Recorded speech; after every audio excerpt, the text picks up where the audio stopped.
ರಾಜ್ಯದಲ್ಲಿ ಕಾಂಗ್ರೆಸ್ ಸರ್ಕಾರ 5 ವರ್ಷ ನಡೆಯಲ್ಲ ಅಂತ ಮಾಜಿ ಸಿಎಂ ಕುಮಾರಸ್ವಾಮಿ ಬಾಂಬ್ ಸಿಡಿಸಿದ್ದಾರೆ. ರಾಜ್ಯದಲ್ಲಿನ ಈಗಿನ ಬೆಳವಣಿಗೆ ನೋಡಿದ್ರೆ ಸರ್ಕಾರ ಇರಲ್ಲ, ಈ ವರ್ಷವೇ ಚುನಾವಣೆ ಬಂದರೂ ಕೂಡ ಆಶ್ಚರ್ಯ ಪಡಬೇಡಿ ಅಂತ ಕಲಬುರಗಿ ಜಿಲ್ಲೆ ಜೇವರ್ಗಿ ಪಟ್ಟಣದಲ್ಲಿ ಕುಮಾರಸ್ವಾಮಿ ಭವಿಷ್ಯ ನುಡಿದಿದ್ದಾರೆ. ರಾಜ್ಯದಲ್ಲಿ ಏನೇನು ನಡೀತಾ ಇದೆ, ಇವರ ನಡವಳಿಕೆಗಳು ಯಾವ ರೀತಿ ನಡೀತಾ ಇದೆ, ಇದೆಲ್ಲವನ್ನ ಸೂಕ್ಷ್ಮವಾಗಿ ನೀವು ಗಮನಿಸ್ತಾ ಇದ್ದೀರಿ, ನಾವು ಗಮನಿಸ್ತಾ ಇದ್ದೇವೆ. ಬಹುಶಃ ಈ ವರ್ಷವೇ ಚುನಾವಣೆ ಬಂದರೂ ಆಶ್ಚರ್ಯ ಪಡಬೇಡಿ. ಚುನಾವಣೆ ಬಂದರೆ ಆಗ ನಿಮ್ ಕೈಲೇ ಇದೆ ದೊಡ್ಡ ಪೂರ್ಣ ಶಕ್ತಿ ತುಂಬತಕ್ಕಂಥ ಶಕ್ತಿ.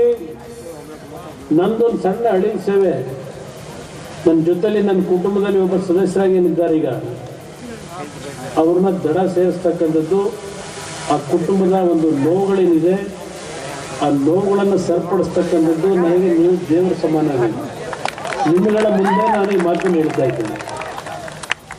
ಇನ್ನು ಈ ಒಂದು ಚುನಾವಣೆ ಏನಿದೆ ಲೋಕಸಭೆಗೆ, ಉಮೇಶ್ ಜಾಧವ್ ಅವರು ಹೇಳ್ತಾ ಇದ್ರು, ಅವರು ಲೋಕಸಭಾ ಸದಸ್ಯರಾಗಿ ನರೇಂದ್ರ ಮೋದಿ ಅವರ ನಾಯಕತ್ವ.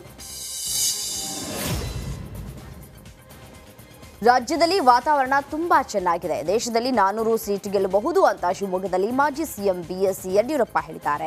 ಕರ್ನಾಟಕದಲ್ಲಿ 28 ಸ್ಥಾನ ಗೆಲ್ಲುವ ಪ್ರಯತ್ನ ನಡೆಸ್ತಾ ಇದ್ದೇವೆ. ಶಿವಮೊಗ್ಗದಲ್ಲೂ ಗೆಲ್ಲುವ ವಾತಾವರಣ ಚೆನ್ನಾಗಿದೆ. 2.5-3 ಲಕ್ಷ ಮತಗಳ ಅಂತರದಲ್ಲಿ ಗೆಲ್ತೇವೆ ಅಂತ ಹೇಳಿ ವಿಶ್ವಾಸವನ್ನು ವ್ಯಕ್ತಪಡಿಸಿದ್ದಾರೆ. ರಾಜಕಾಗಿ ಜ್ಞಾನ ಇಲ್ಲದೆ ಏನೇನೋ ಮಾತನಾಡ್ತಾರೆ. ರಾಹುಲ್ ಗಾಂಧಿಗೆ ಇನ್ನು ABCDನೂ ಕೂಡ ಗೊತ್ತಿಲ್ಲ ಅಂತ ಹೇಳಿ ಕಿಡಿಕಾರಿದ್ದಾರೆ. 400ಕ್ಕೂ ಹೆಚ್ಚು ಕ್ಷೇತ್ರ ಗೆಲ್ತೇವೆ ಅನ್ನೋಂಥ ಭರವಸೆ ಇದೆ. ಕರ್ನಾಟಕದಲ್ಲಿ ನಡಿ ಈಗ ಶುರು ಮಾಡೋಣ. ಕೇಸರಿಯಿಂದ ಮನೋಲ್ಲಾಸ ಮನಸ್ಸು ಮತ್ತೇರಿ ಕುಣಿದಾಡಿದೆ ನೋಡು, ಮನಸ್ಸು ಮತ್ತೇರಿ ಕುಣಿದಾಡಿದೆ ನೋಡು. ಕ್ಷಣ ಕ್ಷಣವೂ ಆಚರಿಸಿ ಕೇಸರಿ ಹಬ್ಬ. ವಿಮಲ್ ಬಾಯಲ್ಲಿ ಹೇಳಿ ಕೇಸರಿ. 28ಕ್ಕೆ 28 ಲೋಕಸಭಾ ಕ್ಷೇತ್ರ ಅಂತ ಗೆಲ್ಲುವಂಥ ಅವಕಾಶ ಜಾಸ್ತಿ ಇದೆ. ಆ ದಿಕ್ಕಿನಲ್ಲಿ ರಾಜ್ಯದ ಉದ್ದಗಲಿಗೆ ಪ್ರವಾಸ ಮಾಡ್ತಾ ಇದ್ದೇವೆ. ಇವತ್ತು ಅಣ್ಣಾಮಲೆಯವರು ಸಹ ಇಲ್ಲಿಗೆ ಬಂದಿದ್ದಾರೆ. ಇದೆಲ್ಲದರ ಪರಿಣಾಮ ರಾಘವೇಂದ್ರ ಅವರು ಸುಮಾರು 2.5-3 ಲಕ್ಷಕ್ಕೂ ಹೆಚ್ಚಿನ ಅಂತರದಲ್ಲಿ ಇಲ್ಲೇನೆ ಸುಮಾರು 75,000ಕ್ಕೂ ಹೆಚ್ಚಿನ ಲೀಡ್ ಕೊಡ್ತೀವಿ ಅಂತ ಹೇಳ್ತಾ ಇದ್ದಾರೆ. ಹೀಗಾಗಿ 3 ಲಕ್ಷಕ್ಕೂ ಹೆಚ್ಚಿನ ಅಂತರದಲ್ಲಿ ರಾಘವೇಂದ್ರ ಅವರು ಗೆಲ್ಲುವುದು ನಿಶ್ಚಿತ. ಪ್ರಧಾನಿ ನರೇಂದ್ರ ಮೋದಿಯವರು ಮಾಡಿರುವಂಥ ಒಳ್ಳೆಯ ಅಭಿವೃದ್ಧಿ ಕಾರ್ಯಗಳು ಇವತ್ತು. ಹಾವೇರಿ ಲೋಕಸಭಾ ಕ್ಷೇತ್ರದ ಅಭ್ಯರ್ಥಿ ಆನಂದ ಸ್ವಾಮಿ ಘಟ್ಟದೇವರ ಮಠ ಪರ ಸಿಎಂ ಸಿದ್ದರಾಮಯ್ಯ ಪ್ರಚಾರವನ್ನು ನಡೆಸಿದ್ದಾರೆ. ಆದರೆ DCM DK ಶಿವಕುಮಾರ್ ಪ್ರಚಾರದಲ್ಲಿ ಭಾಗಿಯಾಗದೆ ರಾಣೆಬೆನ್ನೂರು ಹೆಲಿಪ್ಯಾಡ್ನಿಂದ ಹುಬ್ಬಳ್ಳಿಗೆ ತೆರಳಿದ್ರು. ಸಮಾವೇಶದಲ್ಲಿ ಭಾಗಿಯಾಗದೆ ಹುಬ್ಬಳ್ಳಿಯಿಂದ ಬೆಂಗಳೂರಿನತ್ತ DK ಶಿವಕುಮಾರ್ ಪ್ರಯಾಣವನ್ನು ಬೆಳೆಸಿದ್ದಾರೆ. ರಾಣೆಬೆನ್ನೂರಿನಲ್ಲಿ ಆಯೋಜನೆ ಮಾಡಿರುವಂತಹ ಸಮಾವೇಶದಲ್ಲಿ ಭಾಗಿಯಾಗದ DKಶಿ ಹೆಲಿಕಾಪ್ಟರ್ನಲ್ಲಿ ಬೆಂಗಳೂರಿಗೆ ತೆರಳಿದರು.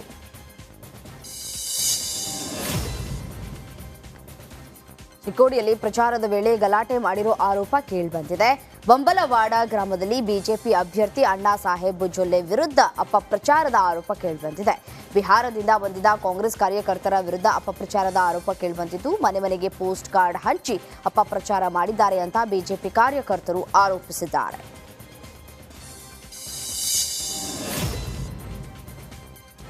ಅಪ್ರಾಪ್ತಿಯನ್ನ ಗರ್ಭಿಣಿ ಮಾಡಿ ಎಸ್ಕೇಪ್ ಆಗಿರುವಂತಹ ಆರೋಪಿಯನ್ನ ಪೊಲೀಸರು ಬಂಧಿಸಿದ್ದಾರೆ. ಆರೋಪಿ ಸದ್ದಾಂ ಹುಸೇನ್ ಎಂಬಾತನನ್ನ ಹುಬ್ಬಳ್ಳಿ ಪೊಲೀಸರು ಅರೆಸ್ಟ್ ಮಾಡಿದ್ದಾರೆ. ಸಂತ್ರಸ್ತೆಯೊಂದಿಗೆ ಬಲವಂತವಾಗಿ ಆರೋಪಿ ಸಂಪರ್ಕ ಬೆಳೆಸಿದಂತೆ ಜೀವ ಬೆದರಿಕೆ, ಜಾತಿ ನಿಂದನೆ ಆರೋಪದ ಅಡಿ ಸದ್ದಾಂನನ್ನ ಬಂಧಿಸಲಾಗಿದೆ ಅಂತ ಪೊಲೀಸ್ ಕಮಿಷನರ್ ರೇಣುಕಾ ಸುಕುಮಾರ್ ಹೇಳಿದ್ದಾರೆ. ಇವತ್ತು 4:15 ಸುಮಾರಿಗೆ ನಮಗೆ ಒಂದು MLC medical legal case refer ಆಗುತ್ತೆ ಹಾಸ್ಪಿಟಲಿಂದ. ಸೊ ಅದರಲ್ಲಿ ಒಂದು ಮೈನರ್ ಹುಡುಗಿ ಮೇಲೆ ರೇಪ್ ಆಗಿರೋದ್ರ ಬಗ್ಗೆ ಕಂಪ್ಲೇಂಟ್ ಬರುತ್ತೆ. ನಾವು ಇಮಿಡಿಯೇಟ್ ಅದನ್ನ ಪೋಕ್ಸೋ ಅಡಿಯಲ್ಲಿ ಪ್ರಕರಣ ದಾಖಲು ಮಾಡ್ಕೋತೀವಿ. ಮತ್ತೆ ಈ ಪ್ರಕರಣದಲ್ಲಿ ಆರೋಪಿ ಏನು ಸದ್ದಾಂ ಹುಸೇನ್ ಅಂತ ಇದ್ದಾನೆ, ಅವನ್ನ ನಾವು ತಕ್ಷಣ ದಸ್ತಗಿರಿ ಈಗಾಗಲೇ ಮಾಡಿದ್ದೀವಿ. ಅಲ್ಲ, ಹುಡುಗಿ ST ಸಮಾಜಕ್ಕೆ ಸೇರಿರೋದ್ರಿಂದ automatically SC/ST atrocity act invoke ಮಾಡಿದೀವಿ. ಬಟ್ ಆರೋಪಿನ ತಕ್ಷಣ ಅರೆಸ್ಟ್ ಆಗಿದ್ದಾನೆ. ಆಲ್ರೆಡಿ ನಮ್ಮ ವಶದಲ್ಲಿ ಇದ್ದಾನೆ. ನಾವು ಫರ್ದರ್ ಏನು ಕ್ರಮ ಜರುಗಿಸಬೇಕು ಕಾನೂನು ಪ್ರಕಾರ ಅದು ಕ್ರಮ ಜರುಗಿಸ್ತೀವಿ. ಇವರೆಲ್ಲ ಏನು ಪ್ರೊಟೆಸ್ಟರ್ಸ್ ಇದ್ದಾರೆ ಅವ್ರಿಗೂ ಇದು ವಿಷಯ ತಿಳಿಸಿ